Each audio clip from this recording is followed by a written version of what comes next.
Elle était la reine des sorcières. Si quelqu'un était jugé sous peine de mort, c'est dans le fond, on les décapitait.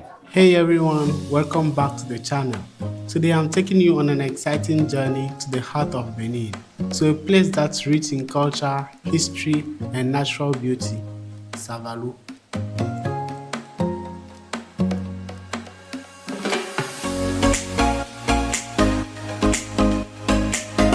Savalou is a town in Benin, located in the south-central part of the country, in the Collins department. And its population is mainly composed of the Mahi and Ife ethnic groups. The kings who reign in this region are from the lineage of the Bagidi, a name borne by the formation of Oba Gidi, which literally means powerful chief. This name was given during his coronation to the first king in 1557 after he tamed a buffalo. So guys, right behind me is the Royal Palace of Savalou.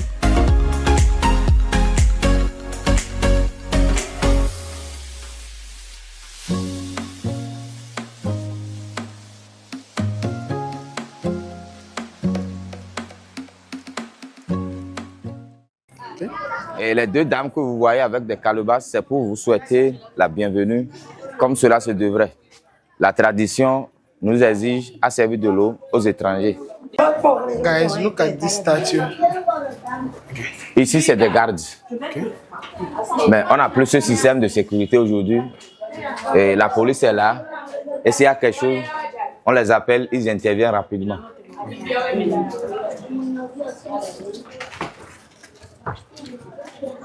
Ok. Ici, c'était la place où on décapitait.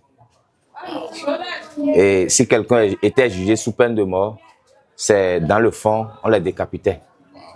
Donc derrière toi, il y a une dame qui est là. C'est elle qui surveillait les têtes. Elle était la reine des sorcières.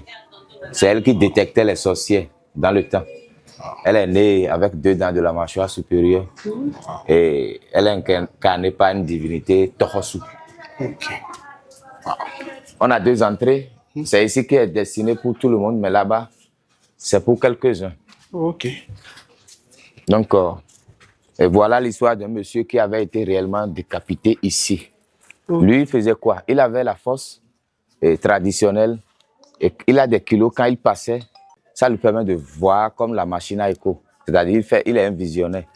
Mais là où c'est méchant chez lui, est que si un jour, il est en train de faire la vision, mais vous êtes étranger, vous passez, vous ne savez pas que quand il parle, on ne le contredit pas, on ne le doute pas.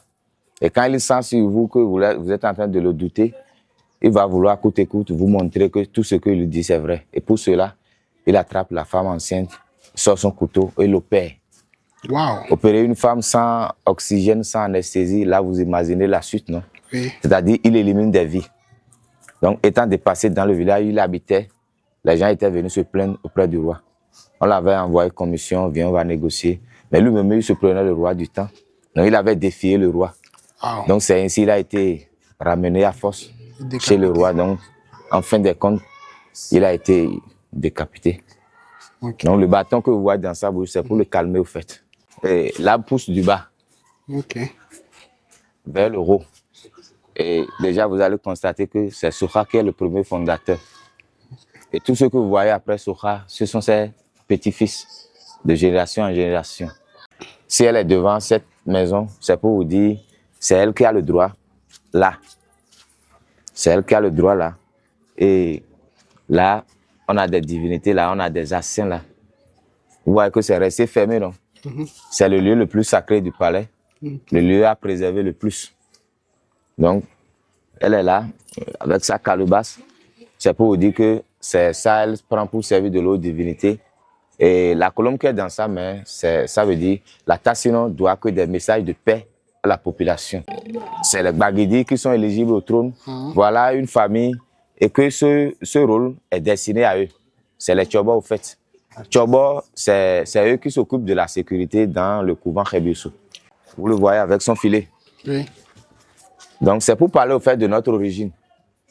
Bagidi, on a quitté Mitogboji, précisément à Guézin. Quand on est un enfant un peu mal formé, on les jetait. Ok. Mais la maman de cet enfant dont on parle a pris soin de cet enfant, l'a déposé dans une corbeille à calebasse, ce qui a pu survenir à la surface de l'eau. Elle allait déposer ça sur la rivière.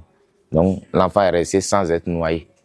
Et c'est après des heures que ce piroguier pêcheur a repêché cet enfant. Et lui aussi, il avait une femme qui n'avait pas d'enfant.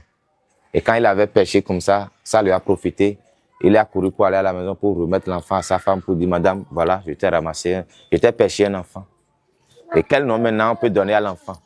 Et comme ils ne connaissent pas le père de l'enfant ni la mère de l'enfant pour pouvoir le nommer l'enfant de tel, ils sont restés ensemble pour dire, ok, nous allons l'appeler l'enfant du filet. Et dans l'autre langue, on dit Dovi. Et là, c'est l'attente de justice. Quel sera mon sort? C'est la garde à vue au fait. Ok. Là, tu n'es pas encore jugé, mais tu attends le jugement.